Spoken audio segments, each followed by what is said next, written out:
Going over a crease slide package. This is a 2-3-1 set. We're going over a right-handed alley dodge.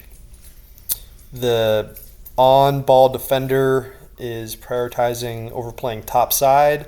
So they have their butt towards the middle of the field, their right foot upfield. That obviously gives the ball carrier the alley. We have two left and two right. So their job is to push the one slide. So they're communicating to the hot defender, who's the one slide, that they will take possession of his offensive player to allow him to slide as the one slide. The crease defender is ball side of the crease. They have a sideways stance so they can see the ball and their man. They only square their feet to the ball carrier once they slide, and they are asking the two slide if they have their man. So if they don't hear who has two, they're asking where the two's coming from. The left defender, who's adjacent to the ball, their job is to hedge, so they show but do not slide adjacent. So if they can deny space, they want to do that, but they still have responsibility of the adjacent offensive player. The top right defender, it's their job to match the level of the on-ball defender.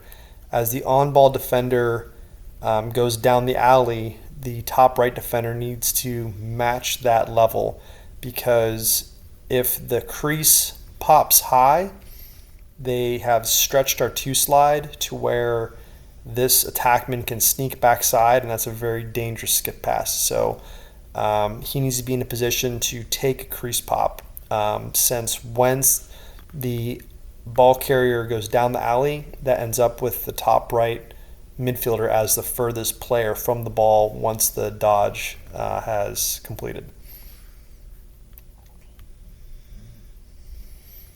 So once we start to slide, we want to, in general, slide across body, not upfield. So if we slid adjacent from the left defender, we would call that an upfield slide, since we're sliding square to the ball carrier.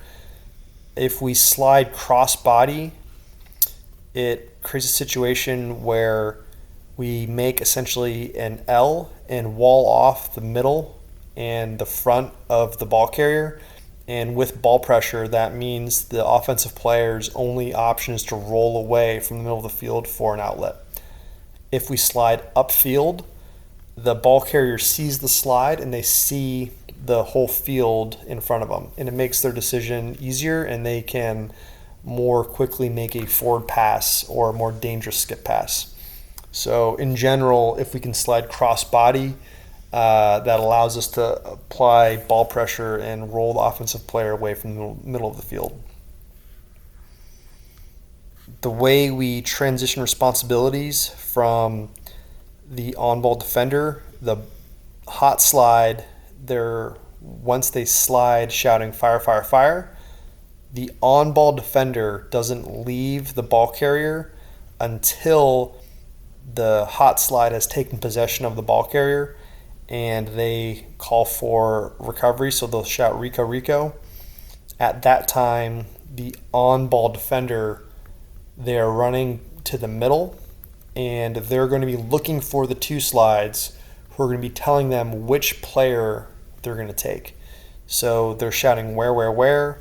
The two slide is shouting here, here, here.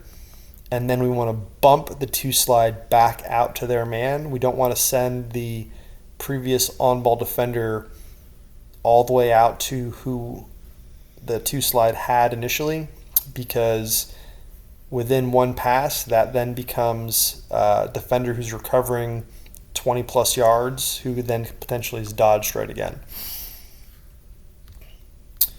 So now we're going to bump the two slide back out to their man. The on-ball defender now is on the crease. And then we bump back out, and now we're reset again to have a one slide. He's making a triangle with the ball carrier and his man. He's got a sideways stance. He's ball side on the crease. And then we have 2 left and 2 right who are going to communicate to the new 1 slide when he can slide.